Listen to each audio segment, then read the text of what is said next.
What am I hungry for today? I'm craving some nam khao, so let's make that. It's a Laotian dish that's a crispy rice salad with cured pork in it. I think I broke this coffee back. Yeah, I'm pretty sure I gummed this one up. Have you ever had coffee from Laos before? Well, you're missing out. You should try some Laos coffee from Laos Coffee Co. I don't have to tell you this, but make sure your ingredients are fresh. It's hard to find Laos and Thai ingredients sometimes at your Asian market. If you find som mu, then you know it's a true Asian market. Som mu is cured pork that makes the nam khao a nam khao. I don't know why I even put an onion on here. Also, we only need 1 egg. You're going to want to cook your rice to be at a warm temperature so it sticks better. Start by chopping up some coconut. I'm using a new knife I purchased off of Amazon that looks like a butcher's knife but handles like a standard kitchen knife. It has a lot of weight to its chop and the sides are wide and flat, which makes for a good scoop. Links for the knife are in the description.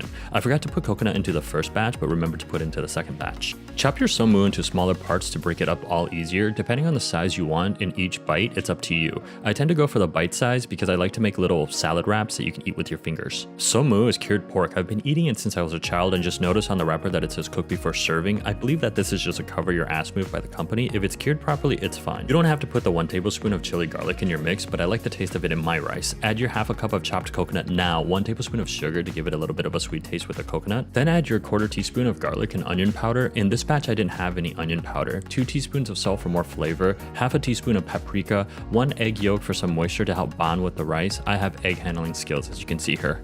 Wow, that was truly terrible. No comments on this, please. You want to make sure that you mix it up so it's ready for the rice. You don't want to make it into a paste, but something more liquid in consistency. This will help you coat the rice better. I put a little cilantro and chopped Thai chilies in there for a little bit of a surprise kick. The colors are so beautiful. You can see that the garlic chili helped it stay liquid. And now it's time to add the rice. You should put about 4 cups of rice into this mix, but I only put 3 cups for some reason. The rice here should be room temperature or a little warm. This will help the rice stick better when you roll them into balls. You want to make sure you mix everything in very well. If you see some white rice in your mix, you should focus on those spots. Keep mixing until you feel like the batch has an even coating. I did stick this into the freezer for a couple of minutes to cool it down a bit, thinking that the rice would stick better. Did it work? I don't know.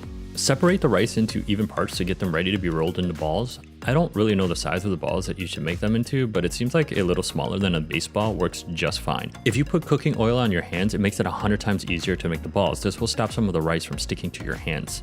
Some of these balls will need a little bit more pressure again to really keep the shape of the ball. If your rice keeps coming apart, that means your rice could be too hot or too cold. They don't have to be perfect, just make sure that they will hold when it comes to the fryer. As long as it holds, the fryer should seal the outside for you. You want to use all of the delicious rice, so make sure you scrape as much as you can. Make sure that they're as even as possible. Now it's off to the fryer. I'm using a wok, but if you have a wide pan with tall sides, you should use that instead. I just use avocado oil, but I think normal cooking oil is preferred. I have my stove set on medium to high. You want to make sure when you drop these into the oil that it's hot enough to start frying the balls right away. Do not flatten your balls into burgers like I did. The reason why you want them as balls is because you want the outsides to be crispy and the inside to remain a little softer. Burning my finger on the first one I laid down here. If you make them into patties, you'll have a more crispier and cooked rice version instead of soft rice with a little crisp instead, which is the ideal version.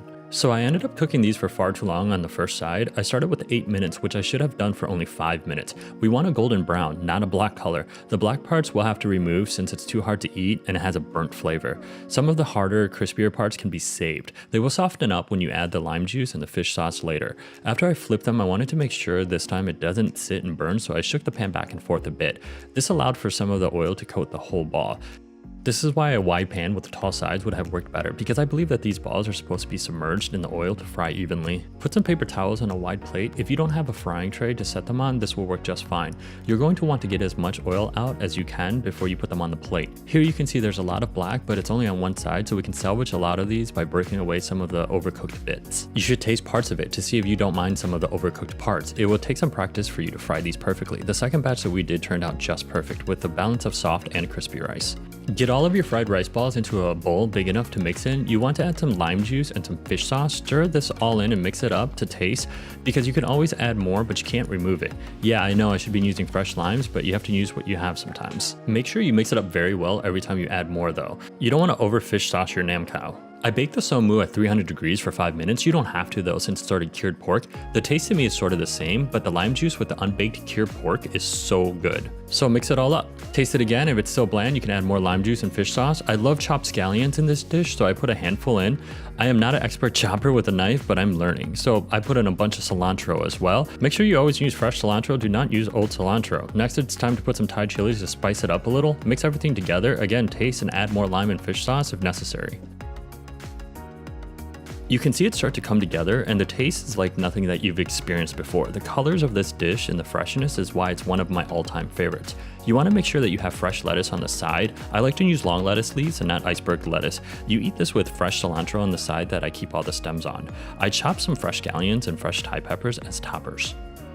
Here's how you know you have it. In every bite, you should be able to taste the lime, a hint of fish sauce, the soft rice, parts of the crispy rice, the freshness of all the greens, the little kick of spice from the Thai chili and the somu. The mixture should be well balanced, so each bite should contain all of these different notes.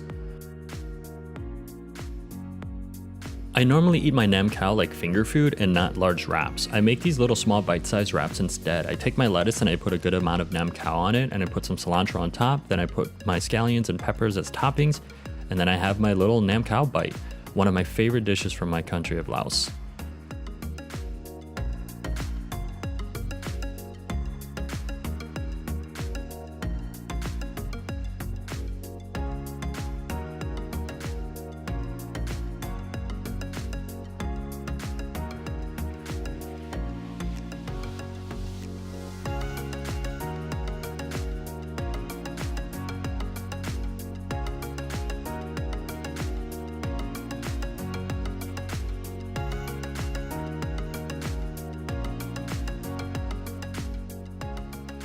To me, nam khao is a really refreshing dish, so it pairs well with golden beer, something that is also crisp and cold. This will help you lower some of the heat from those peppers. Enjoy.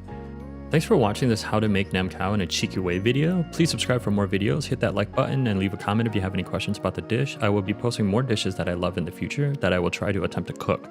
Also, check out Laos Coffee Co. If you love coffee but want to try something new, Laos Coffee has become extremely popular in France, Japan, and Korea right now. If you haven't had Laos Coffee yet, you're missing out. Links in the description on how to get yourself some.